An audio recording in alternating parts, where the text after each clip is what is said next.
Big TV భక్తి సమాచారం WhatsApp ఛానల్లో జాయిన్ అవ్వండి. అన్ని విశేషాలు ఎప్పటికప్పుడు తెలుసుకోండి.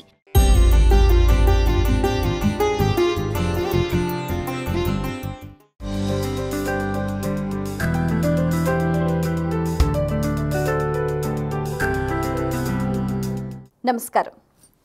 అష్టాదశ శక్తిపీఠాలు ప్రత్యేక కార్యక్రమానికి సాదర స్వాగతం. పీఠికాయాం పురుహూతిక. అష్టాదశ శక్తిపీఠాలలో 10వ శక్తిదేవిగా అలరారుతూ ఉంది. సతీదేవి దేహాంగాలలో ఒక భాగం పడిన ఈ ప్రాంతంలోనే శక్తిపీఠంగా అమ్మవారు కొలువై ఉంది. పిఠాపురం అనాదిగా కుక్కుటేశ్వర స్వామి క్షేత్రం. ఇక్కడ శివలింగం కుక్కుటాకారంలో ఉంటుంది, అంటే కోడి ఆకారంలో ఉంటుందన్నమాట.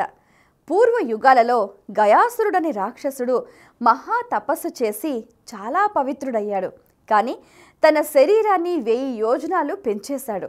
అప్పుడు బ్రహ్మ విష్ణు మహేశ్వర్లు కలిసి అతని శరీరం మీద ఒక మహాయజ్ఞం చేసేటట్టుగా రాక్షసుడితో ఒప్పందానికి వచ్చారు. ఆ ఒప్పందం ప్రకారం అతడు కాళ్ళు చాచుకొని పడుకోగా అతని శిరస్సు బీహార్లోని గయ దగ్గరకు, పాదాలు పిఠాపురంలోని కుక్కుటేశ్వర స్వామి ఆలయం దగ్గరకు వచ్చాయి. ఆ పాదాలున్న చోట గొప్ప కొలను ఏర్పడింది. దానికి పాదగయ అనే పేరొచ్చింది.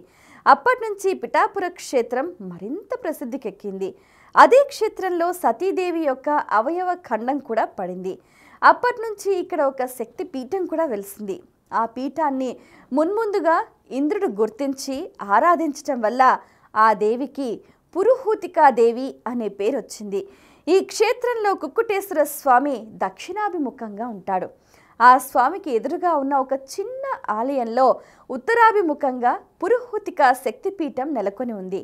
ఇలా ఈశ్వర, విష్ణు శక్తి పీఠాలలో పవిత్రమై ప్రకాశిస్తూ ఉన్న ఈ క్షేత్రంలోనే దత్తాత్రేయ స్వామివారు శ్రీపాద శ్రీవల్లభులుగా అవతరించారు. పురుహూతిక క్షేత్రం ఆంధ్రప్రదేశ్లోని పిఠాపురం పట్టణంలో తూర్పు గోదావరి పాదగయ అయిన కుక్కుటేశ్వర స్వామివారి దేవేరిగా పురుహూతిక అమ్మవారు అలరారుతూ ఉంది.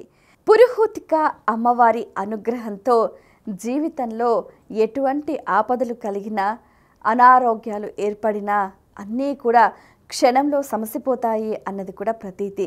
దానికి తగ్గట్టుగానే ఆ తల్లి కరుణా కటాక్ష వీక్షణాలు ప్రతి ఒక్కరిపై ఉండాలని మనస్ఫూర్తిగా ఆకాంక్షిస్తూ సెలవు.